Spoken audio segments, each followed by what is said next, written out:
বাইরে অত্যাধিক গরম, রৌদ্র যা উঠেছে বাইরে তো তাকানোই মুশকিল, বাইরে বেরোবো কী করে। কিন্তু বাধ্য হয়ে রেডি হয়ে বেরিয়ে পড়লাম মেয়ের স্কুলে। মেয়ের প্রথম ইউনিট টেস্ট হয়ে গেছে, তো আজ প্যারেন্টস মিটিং ছিল, তাই আমরা দুজনেই গেলাম মেয়ের স্কুলে রেডি হয়ে। কী করার আর, মেয়েকে তো স্কুলে পাঠিয়েছি, এখন স্কুলে যেতে হবে তার খাতাগুলো দেখতে। আর যেহেতু প্যারেন্টস মিটিং আছে তাই না গিয়ে কোনো উপায় ছিল না।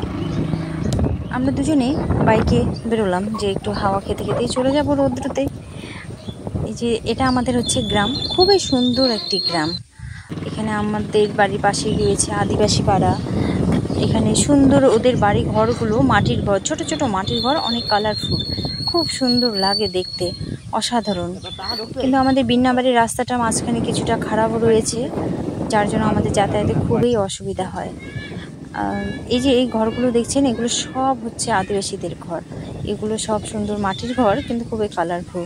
প্রথম আমি তো ভাবতাম এগুলো সুন্দর পাকা করেছে, কালার করেছে, কিন্তু না, এগুলো সব হচ্ছে মাটিরই ঘর।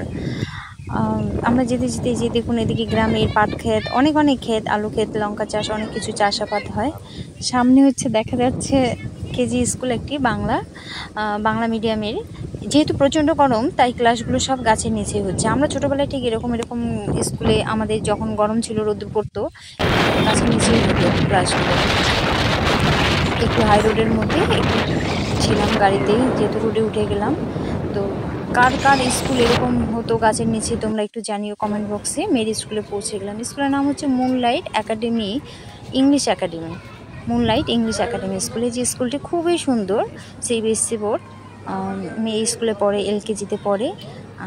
এই তো মেয়ের স্কুলে খাতা টাতা দেখবো, খাতা টাকা দেখানো হয়ে গেল। মেয়ে এখন একটু জাম্পিং করছে, ওরা খেলছে, এনজয় করছে ফ্রেন্ডদের সঙ্গে। যেহেতু আজকে সেরকম একটা ক্লাস হয়নি, মা বাবাকে দেখেছে, একটু খেলছে, জাম্পিং করছে, মজা করছে।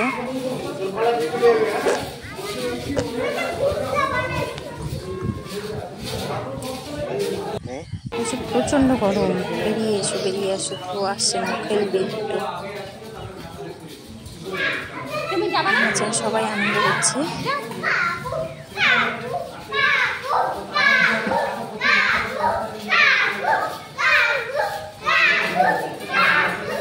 ফিল্ড রয়েছে, খেলার মাঠ রয়েছে, কিন্তু প্রচণ্ড গরম যেহেতু, তাই ওখানে কাউকে যেতে দেওয়া হয় না।